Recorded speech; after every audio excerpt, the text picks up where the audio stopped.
19তম শিক্ষক নিবন্ধনের সার্কুলার দ্রুতই প্রকাশ করা হবে এমন একটা তথ্য আমরা জানতে পেরেছি। তো আমরা এখন এই নিউজটি দেখব যে আসলে কবে বেসরকারি শিক্ষা প্রতিষ্ঠানে প্রবেশ পর্যায়ে শিক্ষক নিয়োগের লক্ষ্যে 19তম শিক্ষক নিবন্ধনের বিজ্ঞপ্তি প্রকাশের উদ্যোগ নিয়েছে কর্তৃপক্ষ।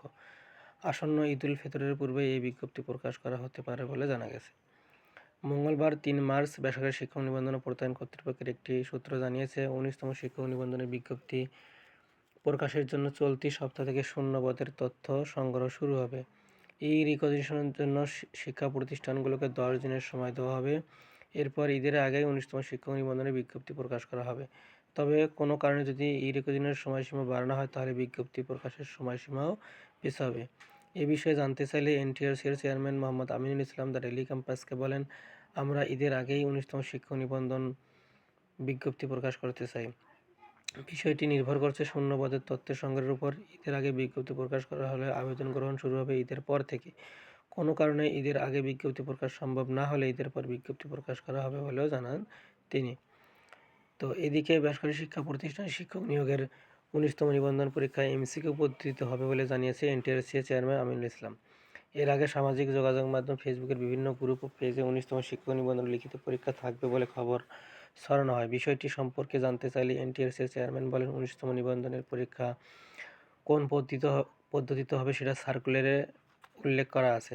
এখানে লিখিত পরীক্ষা নেওয়া হবে কিনা এমন কিছু বলা হয়নি। ফলে কনফিউজড হওয়ার কিছু নেই। 200 নম্বরের এমসিকিউ পদ্ধতিতেই 19তম নিবন্ধনের পরীক্ষা অনুষ্ঠিত হবে। 19তম শিক্ষক নিবন্ধনের বিজ্ঞপ্তি প্রকাশের জন্য গত 9 ফেব্রুয়ারি থেকে শিক্ষা প্রতিষ্ঠানে রেজিস্ট্রেশন কার্যক্রম শুরু হয়েছিল। প্রথম দফায় 22 ফেব্রুয়ারি পর্যন্ত রেজিস্ট্রেশনের সময় দেওয়া হলে পরবর্তীতে তা গত 1 মার্চ পর্যন্ত বৃদ্ধি করা হয়। এখন শূন্যপদের তথ্য শুরু করবে এনটিআরসি। নতুন নিয়োগ পদ্ধতিতে যেসব পরিবর্তন আসছে। নতুন নিয়োগ পদ্ধতিতে স্কুল, কলেজ, মাদ্রাসা ও কারিগরি 3 বিভাগের জন্যই 200 নম্বরের পরীক্ষার প্রস্তাব করা হয়েছে। যদিও স্কুল, কলেজ এবং কারিগরিতে 100 নম্বর সাবজেক্ট এবং 100 নম্বরের জেনারেল এবং মাদ্রাসার জন্য 140 নম্বর সাবজেক্ট এবং 60 নম্বর জেনারেল প্রস্তাব করা হয়েছিল। তবে এভাবে বিভাজন করলে বৈষম্য তৈরি হতে পারে বলে মনে করছে শিক্ষা মন্ত্রণালয়। এজন্য 3 বিভাগের জন্য নম্বর প্যাটার্ন একই রাখার চিন্তা করা হচ্ছে। সূত্র বলছে, পরীক্ষা পদ্ধতি নিয়ে আলোচনায় অনেক ধরনের প্রস্তাব করেছেন। অনেকে অনেক ধরনের প্রস্তাব করেছেন। স্কুল, কলেজ ও কারিগরির জন্য একরকম, আবার মাদ্রাসার জন্য আরেক রকম। 3 বিভাগের জন্য পৃথক পদ্ধতি করা হলে এক প্রকার বৈষম্য করা হবে। সেজন্য আমরা 3 বিভাগের জন্য একই রকম পরীক্ষা পদ্ধতি রাখার সিদ্ধান্ত হয়েছে। তো এই তথ্যগুলো আমরা এখান থেকে জানলাম। তো আমরা যতটুকু জানলাম যে নিবন্ধনের বিজ্ঞপ্তি যে সার্কুলার, এটা 19তম শিক্ষক নিবন্ধনের যে সার্কুলার, এটা ঈদের আগেই প্রকাশ করা হবে।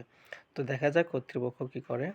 তো এটাই ছিল আমাদের কাছে সর্বশেষ আপডেট। আর আপনারা যারা 19তম শিক্ষক নিবন্ধনের জন্য প্রস্তুতি নিচ্ছেন, আপনারা জেনারেল পার্টে আমাদের কোর্সে ভর্তি হতে পারেন। কোর্স ফি 500 টাকা এবং একই সঙ্গে যারা সাবজেক্টে পদার্থবিজ্ঞান এবং ভৌতবিজ্ঞানে প্রস্তুতি নিতেন তারাও আমাদের কোর্সে অংশগ্রহণ করতে পারেন।